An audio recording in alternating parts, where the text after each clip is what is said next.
Good morning, sir. Kindly introduce yourself to us in 30 seconds. My name is MT Ahmed.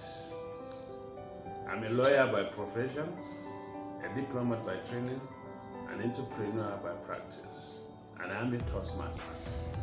You may want to put the distinguished Toastmasters I badge. am a distinguished Toastmaster, Ahmed. Thank you so much, sir. My first question to you, what comes to your mind when you hear club finance, Toastmasters club finance? What comes to your mind at first? As someone that has been there before. To be very honest with you, based on my experience, when you talk about club finances, you're talking about financial crisis in the club, because you will notice quite a number of clubs here in Abuja and maybe in some part of the country, Nigeria, are seriously struggling with issue of financing, because the leadership of the club, most of the time, they focus more on the dues, and the dues is a very insignificant amount of money that's coming to the club. If, for instance, like some clubs, they charge around 30,000 naira to have maybe 5,000 extra to look after the activities of the club. Well, the main dues goes to the Toastmasters International in California. So you'll discover that there is paucity of funds in most of the clubs.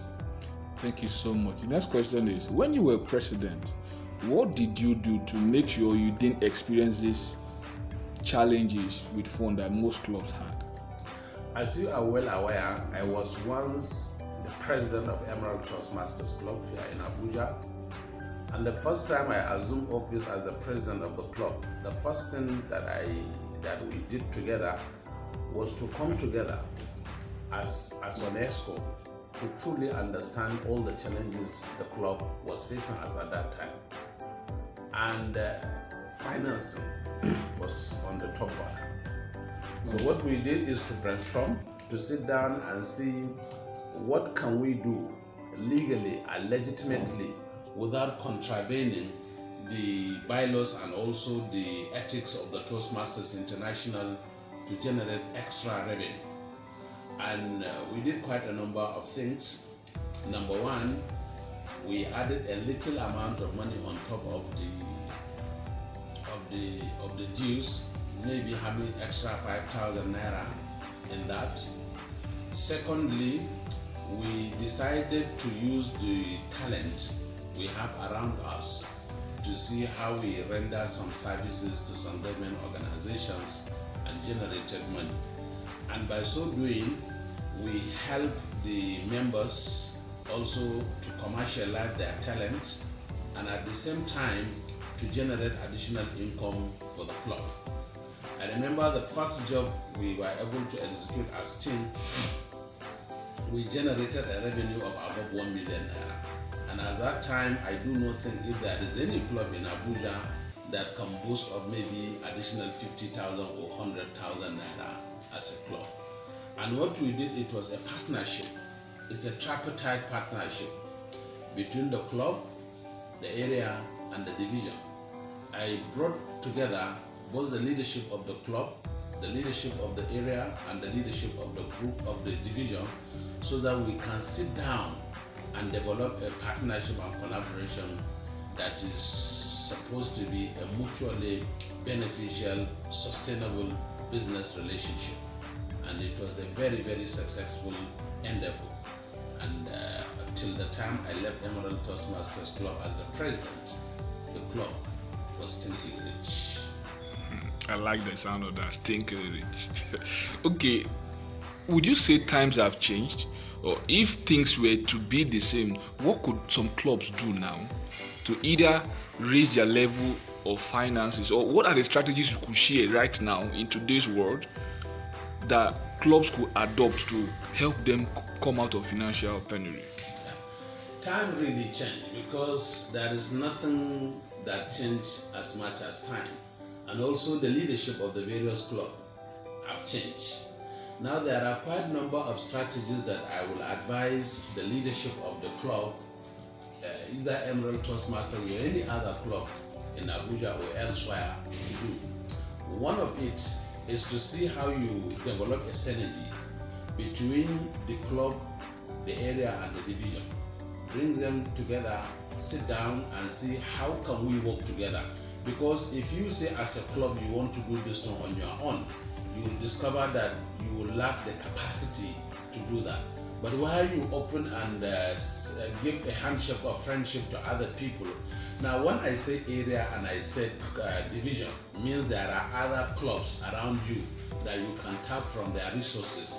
For instance, now there are many very good Toastmasters around us who have so much knowledge, so much skill and competencies that you can be able to utilize them, come together, enter into a partnership and see how, number one, the club will benefit, the area will benefit, the division will benefit, and also the Toastmaster himself who participated in the partnership can be able to benefit.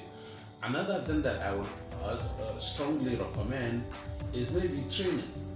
Even though some people you see in their private and personal life they do such training, but you should do it in a manner that it will not be in conflict with their own business. So that is the reason why the issue of the partnership is so important, to spell out everything so that you make the necessary disclosure as to regard to your personal interests, so that it will not conflict with the club interests. Another important thing that you can do, which is the third one, is, when you look at our fingers, they are not the same. So also among the members of the club. During my time as a president, what I did is identify some Toastmasters who have some financial strengths over others, engage them, show them their own benefit. The best thing to motivate individual is to show them their own benefits. So when you share the benefit they are going to get, you will see them, they are very willing to share. Because the Bible said, share freely, you will be rich, and be stingy, you lose everything. And also the Prophet of Islam said, the best among mankind is he who brings benefit to other people. So when you share Nigeria, and Nigerians are very religious people, so when you share such type of things with them, even though Toastmasters is a non-religious organization, non-political organization, and it is purely an educational organization, but the people already have beliefs with their own following. And also they have values, because their belief is as a result of their values. When you respect such values, you will see people are willing to contribute.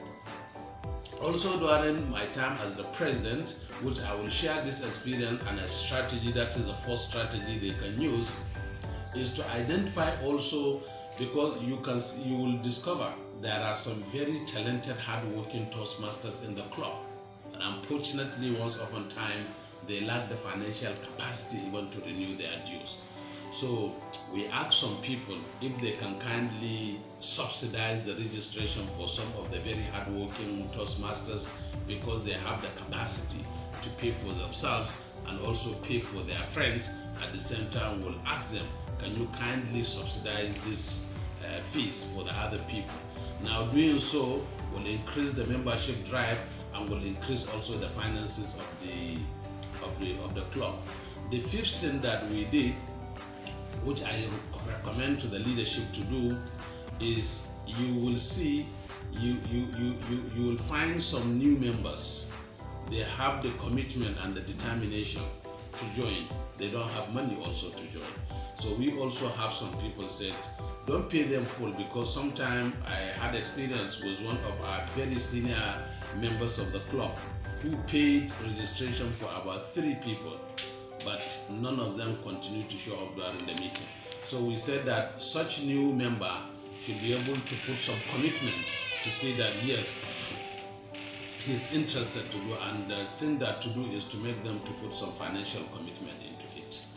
So these are some of the strategies that I will ask members to do, and also the leadership to try as much as possible to see that, despite the fact they said the amount of money is this amount of money, let's say 55,000 naira to 60,000 naira per annum, nothing stops a member from paying 100,000, 200,000 for the benefit of the club.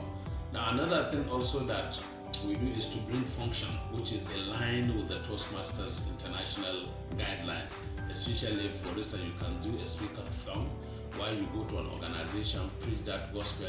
Some of the organization will support you financially and you are giving value to them. So it's not just a charity or somebody you are begging, no. You are giving value, and in exchange of that value, the organization can give you some amount of money and you can use it. But one of the most important things in this respect is accountability and transparency in the managing the affairs of the finances of the club.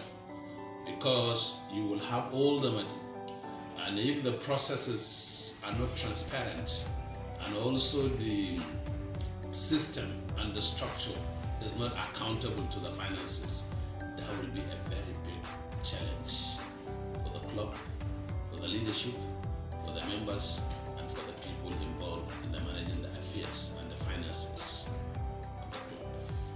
Thank you so much. Last question, sir. How do we, as individual Toastmasters, monetize the many skills we learn on the Toastmasters platform?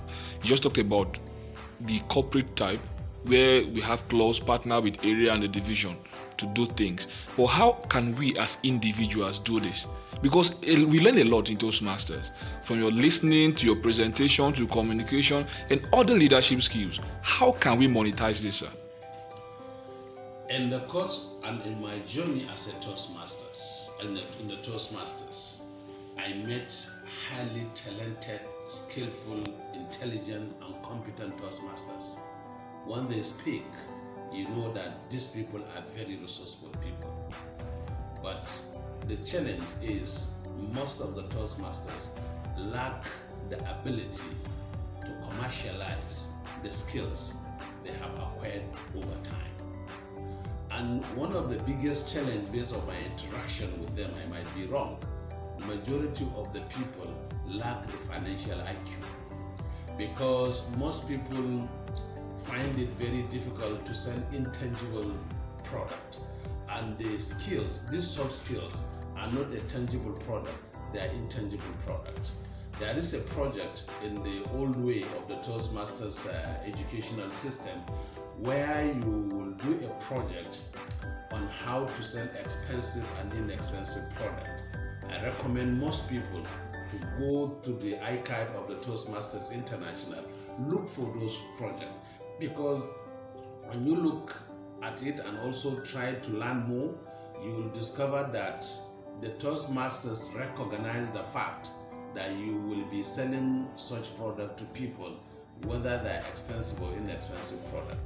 Secondly is the issue of the mindset.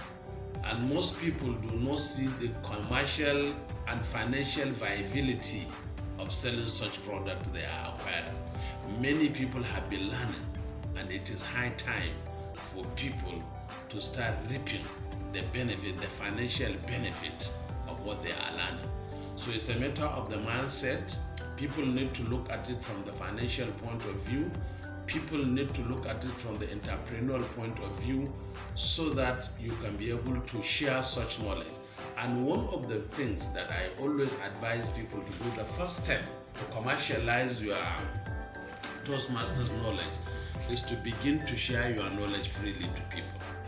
Find places outside Toastmasters, volunteer, share such knowledge and experiences, and I can assure you, one day somebody will invite you and pay price for such talk.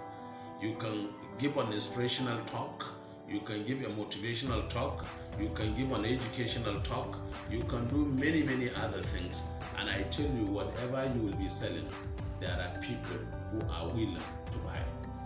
The main goal and main responsibility for you is to find those people who are willing to pay price for the services you are going to rent.